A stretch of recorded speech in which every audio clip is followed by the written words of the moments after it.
প্রিয় বন্ধুরা, আপনারা দেখতেছেন আমার হাতে এটাকে বলে ম্যাজিক জাল, আবার কেউ বলে কারেন্ট জাল। এটা দিয়ে আমি কিভাবে গ্রাম্য পরিবেশে মাছ মারে এটা মূলত আমি আপনাদের মাঝে দেখাবো। আপনারা আমার ভিডিওটির সঙ্গে থাকুন। আমার সহকারী হিসেবে আমার শ্রদ্ধেয় এক ভাগিনা আছে, ইনিও আমাদের জনপ্রিয় ভাগিনা, ইনি থাকবে আমার পাশে, এটাই সবচেয়ে বড় কথা। ও বাপ রে, বিশাল পানি রে, দাঁড়াও, আমার ভাগিনাকে একটা জালের মাথা দিতে হবে। এই যে দেখতে পাচ্ছেন আপনারা, একটু লও লও লও, এইটা একটু সবটুকুই ধরো। এই যে দেখতে পাচ্ছেন আমরা কিভাবে ম্যাজিক জালটা লাগাচ্ছি। ওখানে কি ওইটুকুই থাকবে? হ্যাঁ, আরো কাছাকাছি দিতে হবে। এই যে দেখতে পাচ্ছেন আমরা কিভাবে ম্যাজিক জালটা লাগাইলাম। এই যে,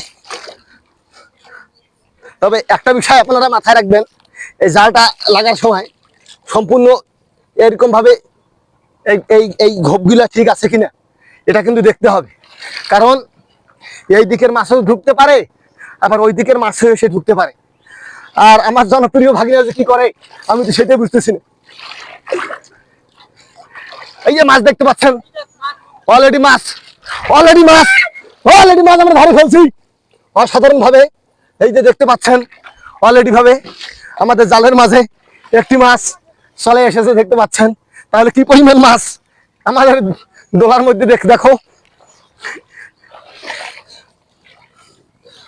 বাস আমরা এইভাবে জালটা লাগাইলাম, আশা রাখতেছি।